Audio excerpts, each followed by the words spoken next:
अब आते हैं national family health survey number 5। अरे मुंह दुखने लग गया, अभी एक क्लास हो रहा है ना मेरी तो।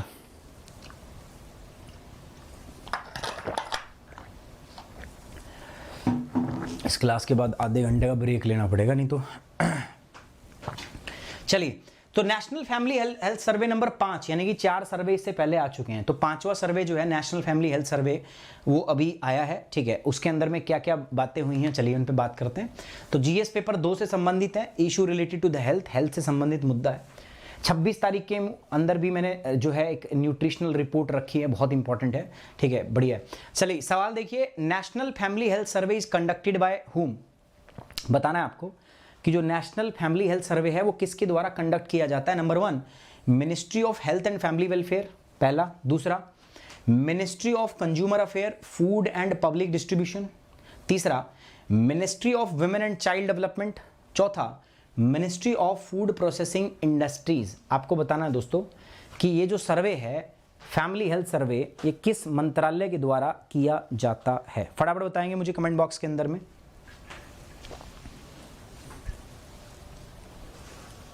मॉर्निंग में रहती है या क्लास? अभी तो जिस टाइम हो जाती है कर लिया करो यार, ठीक है, अभी जिस टाइम हो रही है कर लिया। चलो इस पे बताते हैं, ठीक है। ए पे सहमति बन रही है, ठीक है, सब लोग ए बोल रहे हैं, ए पे सहमति बन रही है। चलो देखते हैं, ठीक है, देखते हैं ए पे सहमति बन रही है। चलिए देखते हैं। नेशनल फैमिली हेल्थ सर्वे जो है नंबर 5 जो है, ये सबसे कॉम्प्रिहेंसिव सर्वे है हमारे सोशियो इकोनॉमिक और हेल्थ इंडिकेटर का। इसमें क्या क्या बताया जाएगा, जो देश के अंदर में लोग होते हैं ना उनकी हेल्थ के बारे में बताया जाएगा। जैसे अगर मैं बात करूं तो बच्चे, चाइल्ड स्टनिंग कैसी है, ठीक है, चाइल्ड वेस्टिंग कितनी है, एनीमिया के केस कितने हैं, फर्टिलिटी रेट कितनी है, मतलब एक महिला पे कितने बच्चे हैं अभी, ठीक है, ये सारे चीज़ें हम इसके अंदर में देखते हैं। जनसंख्या की दर से हमारी बढ़ रही है, ठीक है, ऐसी बातें जो है यहाँ पे की जाती है सारी। तो national family and health survey number 5, the most comprehensive survey on social economic and health indicators in the country has been release. अभी अभी रिलीज हुआ है दोस्तों। ये प्रीवियस 4 सर्वे हैं जो ऑलरेडी हो चुके हैं। जैसे पहला सर्वे हुआ 92-93 में आया, दूसरा 5 साल के बाद 98-99, तीसरा आया दोस्तों आपका 2005-06 में, और ये आ रहा है आपका चौथा जो 4th सर्वे आया national family health survey number 4, वो आया 2015 में और 2016 में। And now we are witnessing the national family health survey number 5। Highlight क्या है इसकी, सबसे पहला बर्थ इन इंस्टीट्यूशन फैसिलिटी, संस्थागत सुविधाओं में जन्म जो है बढ़ गया। मतलब पहले क्या है, दाई माँ घर पे ही जन्म करा देती थी बच्चों का, ठीक है, लेकिन अब जो है सरकार ने अलग अलग स्कीम चलाई हैं, सरकार ने अवेयरनेस फैलाई है, जिसकी वजह से बच्चे और माँ, जननी और शिशु दोनों को सुरक्षित रहें, दोनों की जान बची रहे, दोनों ठीक रहें, इसके लिए इंस्टीट्यूशनल डिलीवरी को प्रमोट किया गया है, संस्थागत डिलीवरी को प्रमोट किया गया है, ठीक है, और उसी के तहत में ये प्रोग्राम है हमारा। तो अब क्या है, हॉस्पिटल के अंदर में जो डिलीवरी है वो 8% की दर से बढ़ गई है। पहले नहीं थी, लेकिन आज हॉस्पिटल के अंदर में जो डिलीवरी रेट है, जो डिलीवरी की दर है, वो आपकी 8% की दर से क्या हो गया, बढ़ गया है। मतलब अब जो है ज़्यादा हॉस्पिटल के अंदर डिलीवरी होती है। स्टनिंग एंड वेस्टिंग, स्टनिंग का मतलब क्या होता है कि जो उम्र है आपकी उस हिसाब से हाइट ना हो, और वेस्टिंग मतलब जो आपकी उम्र है उसके हिसाब से आपका वजन ना हो। कई होते हैं ना, जैसे हाइट मतलब उम्र तो बहुत होगी लेकिन हाइट नहीं बढ़ती उनकी, उसको बोलते हैं हम क्या दोस्तों, स्टनिंग, छोटा। और ये किसकी वजह से होता है दोस्तों, जस्ट बिकॉज ऑफ मल न्यूट्रिशन, ठीक है, कुपोषण की वजह से होता है। दूसरा वेस्टिंग, वेस्टिंग मतलब उम्र तो है लेकिन उतना शरीर में वजन नहीं है, तो वो भी है। So children who were either stunted और displayed sign of wasting only dropped by a maximum of 3%। यार केवल 3% की गिरावट देखी, तो मतलब कुछ बहुत ज्यादा तीर नहीं मारा हमने। जो हमारे बच्चे थे स्टनिंग वाले और जो वेस्टिंग थे, मतलब जो उम्र के हिसाब से हाइट नहीं थी और उम्र के हिसाब से उनमें वजन नहीं था, माल न्यूट्रिशन, कुपोषण के शिकार थे, हमने कोशिश की थी कि उनकी संख्या को रिड्यूस करें, लेकिन हम सिर्फ 3% से घटा पाए हैं। फिर पुराने वाले सर्वे से कंपेयर करोगे ना, national family health survey number 4 से, तो हम सिर्फ 3% से इस संख्या को डिक्रीज कर पाए हैं। बहुत ही शर्म की बात है। Slow and steady progress is seen in the stunting as well. भाई ये तो वेस्टिंग की बात की हमने, स्टनिंग में भी हमने जो है बोने जो रह जाते हैं बच्चे, उनमें भी कोई बहुत ज़्यादा गिरावट हमने नहीं देखने को मिली है, ठीक है, थोड़ी थोड़ी प्रोग्रेस हमें देखने को मिल रही है। और ये जो प्रोग्रेस है ये भी बड़े राज्यों से आई है, मतलब उत्तर प्रदेश, उत्तर प्रदेश से जो बड़े राज्य हैं उनसे आई है। टोटल फर्टिलिटी रेट की बात करते हैं, टीएफआर। टीएफआर का मतलब है कि एक महिला जो है अपने जीवन के अंदर में एवरेज कितने बच्चों को जन्म देती है। तो पहले जब हमने नेशनल फैमिली हेल्थ सर्वे 4 कराया था तो भारत के अंदर में जो टीएफआर थी वो आ रहा था 2.2, मतलब एक महिला एवरेज अपने जीवन में, इसको हम बोलते हैं रिप्लेसमेंट रेट, कि भाई जैसे मम्मी और पापा है, ठीक है, उनकी डेथ हो जाएगी तो उनकी जगह 2 बच्चे आ जाएंगे, तो एक महिला से 2 बच्चे। तो अब हमारी जो टीएफआर है वो पहले 2.2% थी, अब हमारी टीएफआर ऑफिशियली घट के कितनी हो गई है दोस्तों, 2% हो गई है। तो इंडिया की जो ऑफिशियली टोटल फर्टिलिटी रेट है, कुल प्रजनन दर है ना, वो कितनी हो गई है दोस्तों, वो अब 2% हो गई है। और national family health survey number 4 के अंदर कितनी थी, 2.2%। मतलब जनसंख्या पर जो है बढ़ोतरी के ऊपर में कुछ तो नकेल लगी है, कुछ तो लगाम लगी है, ठीक है। According to the United Nations population division, TFR of about, मतलब जो यूनाइटेड नेशन है ना हमारा, उसका जो पॉपुलेशन डिवीजन है उसकी बात माने तो कहते हैं कि अगर 2.1 चिल्ड्रन पर वुमेन होता है ना, मतलब एक महिला है और वो 2.1 बच्चे को जन्म दे, अभी 0.1 जो होता है ये समझ में नहीं, एवरेज लेते हैं ना, तो उसको हम टोटल फर्टिलिटी रेट बोलते हैं, total replacement rate level fertility बोलते हैं। कि मतलब जैसे मम्मी पापा है, ठीक है, अब उसके मान लो एक मम्मी पापा है, 2 बच्चे हैं उनके, तो जब वो 2 मम्मी पापा इस दुनिया से चले जाएंगे तो उनकी जगह 2 बच्चे रहेंगे, तो इसको बोलते हैं रिप्लेसमेंट रेट, कि जितने जाएंगे उतने नए आ गए हैं बस, ठीक है, इसको बोलते हैं रिप्लेसमेंट रेट। एनीमिया में दोस्तों हमारी बहुत बुरी हालत रही है, एनीमिया के अंदर में तो भारत बहुत बुरी तरीके से पिछड़ रहा है दोस्तों। हम एनीमिया के बैटल के अंदर में बहुत हार रहे हैं। आप ये देख लो, हमारे जो बच्चे हैं 5 से लेकर जो 59 मंथ तक के बच्चे हैं हमारे, उनमें एनीमिया, ठीक है, एनीमिया पता है ना, वो ब्लड में हीमोग्लोबिन की कमी होना, उसकी संख्या बहुत बढ़ गई है। पहले था, पिछले सर्वे में हमने देखा था 58%, इस बार बढ़ के 67% हो गया है। महिला जिनकी एज 15 से लेकर 49 के बीच में है, उनमें भी एनीमिया के चांसेस बढ़ रहे हैं। पहले केवल 53% महिलाएं थी जिनमें एनीमिया, खून की कमी थी, ठीक है, अब उनकी संख्या बढ़ के 57% हो गई है दोस्तों। मनुष्यों में, पुरुषों में भी ये संख्या बढ़ रही है, पहले 29% थी, अब पुरुषों में भी संख्या बढ़ के 31% हो गई है दोस्तों।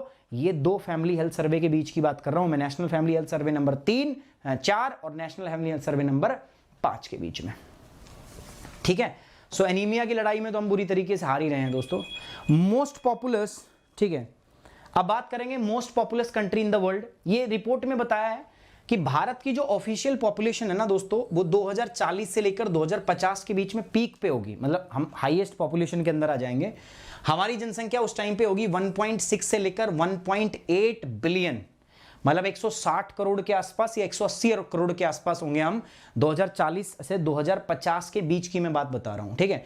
और 2031 में हम चाइना को पीछे छोड़ देंगे, और यकीन मानिए इसमें बहुत महत्वपूर्ण योगदान होगा हमारे देश में यूपी का और बिहार का, ठीक है। यूपी, बिहार एंड वेस्ट बंगाल, तीनों का बहुत इंपॉर्टेंट योगदान इसके अंदर होगा। तो यूनाइटेड नेशन का प्रोजेक्शन है दोस्तों, तो अभी हम देखें तो बहुत जल्दी हम चाइना को ओवरटेक कर लेंगे, we will overtake the China. और ऐसा एस्टिमेट है कि 2031 के अंदर में हम चाइना को पीछे छोड़ देंगे जनसंख्या के मामले में।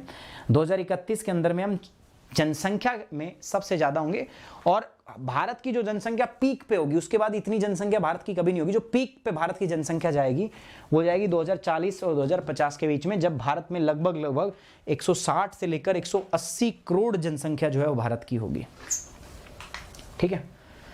चलिए अब नेशनल फैमिली हेल्थ सर्वे के बारे में थोड़ा जान लेते हैं। एक लार्ज स्केल सर्वे होता है दोस्तों, ये बड़ा सा सर्वे होता है, ये पूरे भारत के घरों में किया जाता है, अलग अलग प्रतिनिधि जाते हैं घर के अंदर में, ठीक है, आपसे बातचीत करके, ठीक है, तब जाके सर्वे कंडक्ट किया जाता है। The survey provide state and national information, इस पूरे सर्वे के अंदर में राज्य और आपके राष्ट्र की पूरी जानकारी होती है, और ये जानकारी अलग अलग मुद्दों पर होती है, जैसे फर्टिलिटी, अभी मैंने बताया फर्टिलिटी मतलब एक महिला कितने बच्चों को जन्म देती है, ठीक है।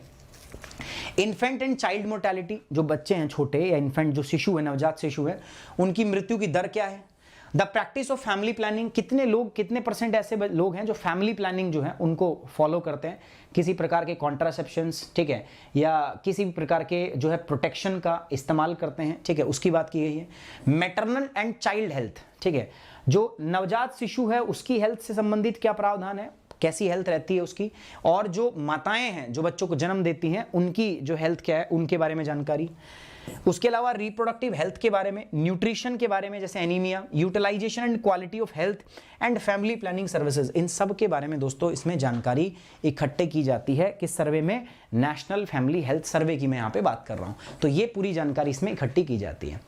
कौन सी मिनिस्ट्री इसको करती है दोस्तों? The ministry of health and family welfare designate the international institute for population science Mumbai as nodal agency.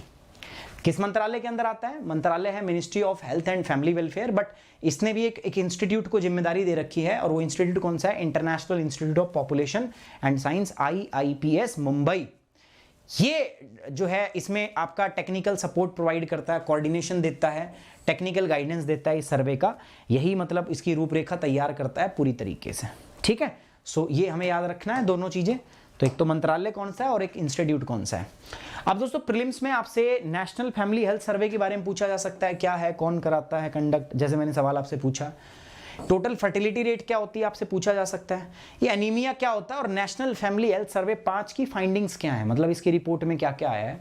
जैसे हमने बताया टोटल फर्टिलिटी रेट हमारी घट के 2 हो गई है। ठीक है, एनीमिया का दर बढ़ गया है, चाइल्ड स्टनिंग एंड वेस्टिंग में मार्जिनल हम 3% की दर से जो है हमने इंप्रूवमेंट किया है, तो बहुत अच्छा नहीं है।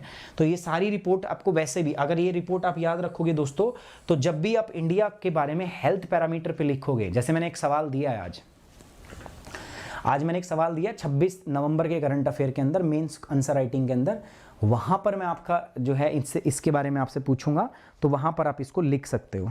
ठीक है, चलिए ये सवाल था हमारा। तो इसमें ऑब्वियस बात है, सही क्या होगा दोस्तों? पहला, स्वास्थ्य एवं परिवार कल्याण मंत्रालय के द्वारा ये सर्वे जो है कराया जाता है। ठीक है, मेन स्पेसिफिक पे आ जाते हैं। Discuss about the concern highlighted by national family health survey number 5 on child health in India and suggest some measures to mitigate those concern. Bharat के अंदर में बाल स्वास्थ्य पर national family health survey number 5 के द्वारा उजागर की गई चिंताओं के बारे में चर्चा कीजिए और उन चिंताओं को कम करने के लिए कुछ उपाय भी सुझाइए। मतलब क्या उपाय है, ठीक है, वो उपाय भी आपको सुझाने हैं। So this is the mains question you have to discuss and you have to write. आपको लिखना है दोस्तों इसको, और लिख के आप लोग जाके इसको ट्वीट करोगे मेरे साथ। कहां पर? मेरी ट्विटर आईडी के ऊपर। ठीक है, ट्विटर आईडी आप कमेंट बॉक्स में देखो, अभी आपको मिल जाएगी। स्नेहप्रीत आपको मेरी ट्विटर आईडी बता देगी। ठीक है, तो आप में से कोई भी जिसको पता है मेरी ट्विटर आईडी शेयर कर दो। ठीक है, तो ट्विटर के ऊपर जाके ट्वीट कर सकते हो। साथ ही साथ में इसके ऊपर मैं आंसर राइटिंग क्लास करूंगा, वो कब करूंगा टेलीग्राम पे बता दूंगा। सो टेलीग्राम को भी ज्वाइन कर लो, सो दैट आपको इसके ऊपर में आंसर राइटिंग क्लास मिल सके। आप लिख के इस पर प्रयास करना और लिख के रेडी रखना इसके आंसर को। ठीक है, एंड साथ ही साथ में दोस्तों देखो, मेरे साथ जुड़ के आप प्लस कोर्स भी कर सकते हो। प्लस कोर्स करने के लिए दोस्तों मैं आपको बताता हूँ, ये जीएस का प्लस कोर्स है। तो यहाँ पर आप प्लस और आइकॉनिक 2 प्रकार के सब्सक्रिप्शन जो है आप यहाँ पे ले सकते हो दोस्तों, प्यारे बच्चों। ये आपके सब्सक्रिप्शन का प्राइस है 6 महीने, 1 साल, 2 साल, 3 साल। ठीक है, ये इधर है आइकॉनिक का सब्सक्रिप्शन है 1 साल, 2 साल और 3 साल का, ले सकते हो। कोड आपका क्या रहेगा? सुमित 10। तो ये मेरा टेलीग्राम चैनल है, PDF यहाँ दे दूंगा मैं। साथ साथ ये अपना कोड है, ठीक है, इसको यूज करना है to get the 10% off Unacademy. I hope you like the session, you enjoy the session. So guys please like the video, share it and subscribe the channel. Thank you very much, take care, bye bye, जय हिंद, love you guys.